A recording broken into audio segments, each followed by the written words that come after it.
Hoje o papo é sobre geometria plana, mais especificamente triângulos. As questões que eu vou trabalhar com vocês nesse vídeo, elas são de um nível um pouco mais avançado. Alunos que querem fazer Olimpíadas de Matemática ou vestibulares de alta performance, como o ITA, IME, por exemplo, não podem deixar de assistir até o final esse vídeo, onde englobam dois problemas específicos sobre triângulos e os mistérios que cercam esse polígono tão simples e tão complexo ao mesmo tempo. Dá uma olhada neles.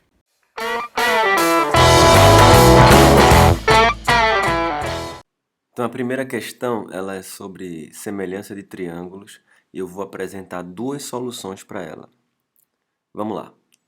Em um triângulo ABC de baricentro G, traça-se a reta secante R, que passa por G e intercepta AB, BC e o prolongamento de AC em M, N e Q. Se Gn é igual a Nq e AC é 6, indique o valor de CQ. Bom, o primeiro passo é muita informação, né? Então vamos começar devagarzinho, montando o triângulo ABC. Então ele fica dessa forma. Ele diz que o baricentro é G. Para a figura não ficar muito carregada, eu tracei apenas uma mediana e coloquei o pontinho ali para ser o baricentro. A reta secante R, secante porque intercepta em dois pontos, toca nos pontos M, N e o prolongamento de AC vai tocar no ponto Q. Então a figura ficou bem definida, bem organizada. Vamos colocar agora os valores de cada elemento, usando inclusive propriedades que a gente vai aproveitar para resolver essa questão.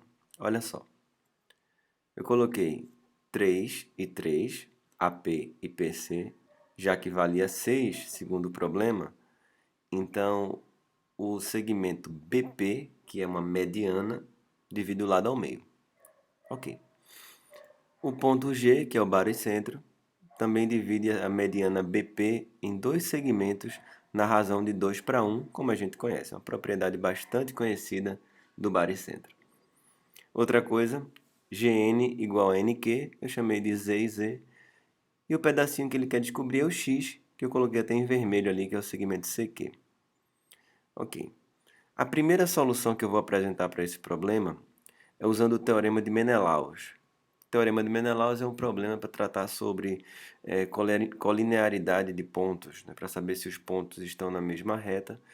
Normalmente a gente usa um triângulo e uma reta que intercepta o lado desse triângulo e o prolongamento de outro. Normalmente não é muito fácil identificar o triângulo correto ou mais adequado para usar o teorema de Menelaus. Mas aí eu vou destacar para vocês verem com bastante clareza.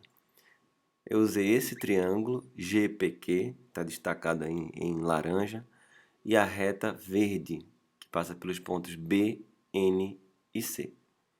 Então vamos usar o teorema de Menelaus para fazer esse problema, tá bom? Bom, o teorema de Menelaus, de acordo com essa estrutura do triângulo destacado e a reta, ficaria dessa forma. BG sobre BP, CP sobre CQ, QN sobre NG, o produto dessas três frações igual a 1. Isso aí é o teorema de Menelaus. Substituindo cada valor, fica 2y sobre 3y, 3 sobre x e z sobre z, tudo igual a 1. Cancelando o y e o z, a gente fica com exatamente x igual a 2. Bom, essa solução ela foi uma conta relativamente curta, mas como eu falei, o teorema de Menelaus ele não é muito simples para você visualizar. Inclusive, montar a estrutura da fórmula, tem muita gente que se confunde. Mas aí existe uma maneira de você reconhecer os pontos bem direitinho no triângulo e da reta para usar a fórmula sem erro.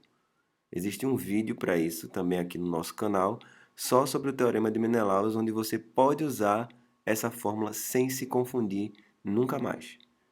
Mas vamos lá, vou apresentar agora para vocês uma segunda solução para esse mesmo problema, usando um raciocínio mais elementar, uma solução que, na minha opinião, é mais elegante. Vamos dar uma olhada. Voltando para a figura, essa figura é a figura original que eu montei, E agora eu vou fazer o seguinte, eu vou construir um segmento paralelo GK, paralelo a CQ, tornando esses dois triângulos destacados em vermelho, eles são, além de semelhantes, eles são congruentes, são exatamente iguais. Eles compartilham o mesmo lado Z, têm os ângulos todos iguais, ou seja, a razão de semelhança é 1. São dois triângulos exatamente iguais. Então tem um pedacinho X, que é CQ, e aparece em GK também o pedacinho X, mesma medida. Agora eu vou usar a semelhança em outros triângulos, que agora é muito mais simples de enxergar. Esse triângulo verde aí, que está o BGK semelhante a BPC. Olha só, é muita letra, tem muita informação. Você pode pausar o vídeo e olhar direitinho a semelhança. Vou repetir. BGK e BPC. Montando a semelhança, a gente fica com exatamente isso aqui. Ó. X está para 2y, assim como 3 está para 3y. Cancelando o y, a gente encontra exatamente x igual a 2, que é o mesmo resultado. Então, o que foi que eu fiz? O mesmo problema usando duas soluções diferentes. Um é o teorema de Menelaus, que vem inclusive da ideia de semelhança de triângulos, mas é um pouco mais complicado, não é tão simples às vezes de visualizar na figura. E outro usando semelhança de triângulos puramente. E aí você pode escolher qual solução você prefere. Bom, nessa questão a gente viu duas soluções para o mesmo problema, uma usando o teorema de Menelaus e outra usando simplesmente semelhança de triângulos, apenas com uma construção auxiliar. Na matemática, e como em todas as ciências, existem várias abordagens para o mesmo problema. Isso é muito bom, porque vários alunos podem pensar de formas diferentes e muitas vezes chegar à solução, cada um com sua própria ideia. Agora a gente vai ver um segundo problema, esse sim bem mais complicado, onde aparecem quadriláteros inscritíveis, propriedades de congruências de triângulos. É uma questão bem mais interessante, bem mais profunda e precisa da atenção redobrada. Fica de olho nessa questão. Vamos para a segunda questão. O nível dessa questão é bem mais elevado do que o da questão anterior. A gente vai ter que ver outras coisas dentro do triângulo, quadriláteros inscritíveis, são vários elementos aí para a gente poder resolver. Então ela demora um pouco mais e vai ter que ter uma atenção redobrada. Vamos lá. Dado um triângulo isósceles ABC de base AC, em AB, BC e AC marcam-se os pontos M, N e P, respectivamente, tal que AP igual a PM e NP igual a PC. A primeira coisa que você tem que fazer é montar esse triângulo, fazer uma figura relativamente grande para poder enxergar bem as coisas. Continuando, se AN e CM interceptam-se em Q e AQ sobre 3 é igual a QN sobre 7, que é igual a MQ sobre 2, determine o valor de AP sobre PC. Vamos lá para a figura, tá bom? Vai ficar dessa forma. Aqui está o triângulo isósceles, ABC de base a C. Os pontos M, N e P, bem direitinho marcando aí. Comecei a traçar os segmentos, né? MP, NP, marquei o que são iguais, na questão fala isso.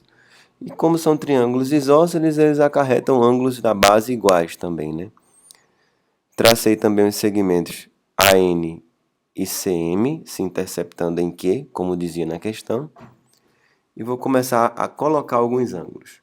Chamei de θ o ângulo da base do triângulo original, o ângulo A e o ângulo C de θ, e consequentemente eles aparecem novamente nos triângulos APM e CPN.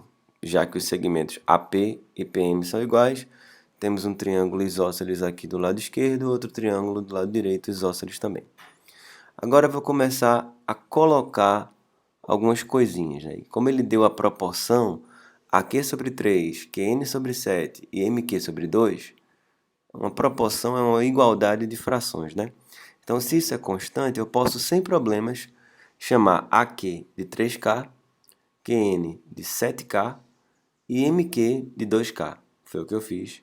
Coloquei ali ó, 3K, 7K e 2K. E os segmentos AP e PC eu chamei de X e Y. Já que ele quer aquela razão AP sobre PC, eu chamei de X e Y. Consequentemente, nós temos PM igual a X e tenho também PN igual a Y, já que são aqueles dois triângulos isósceles. Bom, vou dar uma destacada aqui nesse triângulo verde que você está vendo, que é o APN. Ele tem os lados X, Y e o ângulo entre eles, que eu chamei de alfa mais beta. Agora, esse vermelho, MPC, tem o lado X, Y, o ângulo entre eles, alfa mais beta. Bom, veja só, o verde, X, Y e alfa mais beta entre eles. E o vermelho, X, Y e alfa mais beta entre eles. Ou seja, eles são triângulos congruentes, exatamente iguais. Triângulos congruentes são aqueles triângulos que têm os mesmos lados e os mesmos ângulos, são iguaizinhos. Apenas estão em posições diferentes, mas são da mesma maneira. Então, consequentemente, o segmento CM também é 10K, é igual a N. A N era 3K, 7K, 10K no total. E CM é 10K.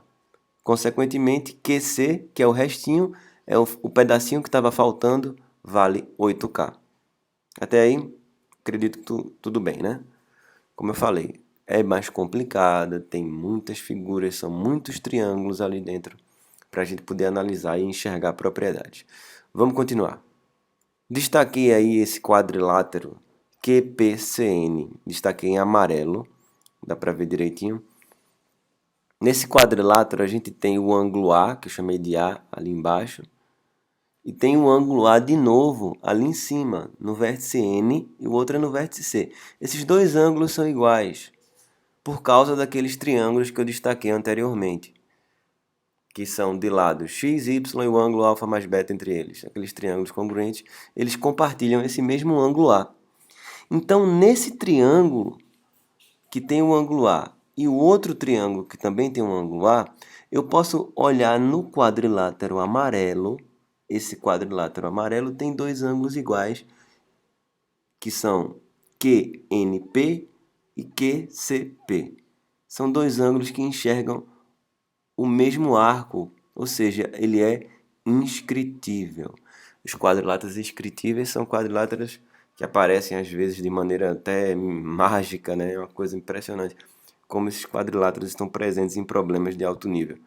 Então esses dois ângulos são iguais, ou seja, esse quadrilátero ele pode estar inscrito numa circunferência, onde aqueles dois ângulos enxergam o mesmo arco, que seria o arco QP.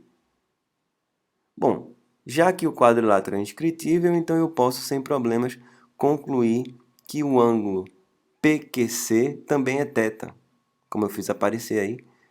PQC é θ porque é igual ao ângulo PNC. Os dois enxergam o arco PC. Então, coloquei ali o ângulo θ. Agora eu vou fazer a mesma coisa, só que no quadrilátero do outro lado, esse que eu destaquei de verde. Bom, já vendo o anterior, esse caso fica muito mais simples, né? A ideia é análoga, é seguindo o mesmo raciocínio. O ângulo B no triângulo APQ enxerga o arco PQ e o ângulo B lá em cima do ângulo PMQ, tornando também o quadrilátero inscritível. Veja como ele aparece aí de forma espetacular. Bom, com isso, temos a mesma coisa que eu fiz no quadrilátero anterior, o ângulo θ e o outro θ aparecendo ali no vértice Q. Olha só, o primeiro θ é de AMP, o segundo é AQP. Então agora é que apareceu algo extremamente interessante, né? Nesse triângulo que eu destaquei agora, vermelho, AQC, o segmento QP, que está em verde, ele é bissetriz do ângulo. Os dois ângulos ali são iguais. E aí existe um teorema chamado Teorema da Bissetriz Interna, que eu chamei de TBI, Teorema da Bissetriz Interna, que diz que os segmentos determinados pela bissetriz são proporcionais aos lados do triângulo. Aos lados do triângulo que tem a ver com o ângulo que contém a bissetriz, né? Bom, então, usando o teorema da bissetriz interna, o que acontece?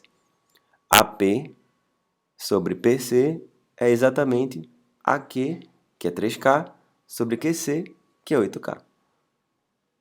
Cancelando o K, temos que a razão que a questão pede, AP sobre PC, é 3/8. Finalmente, após esse cálculo todo, chegamos em 3/8.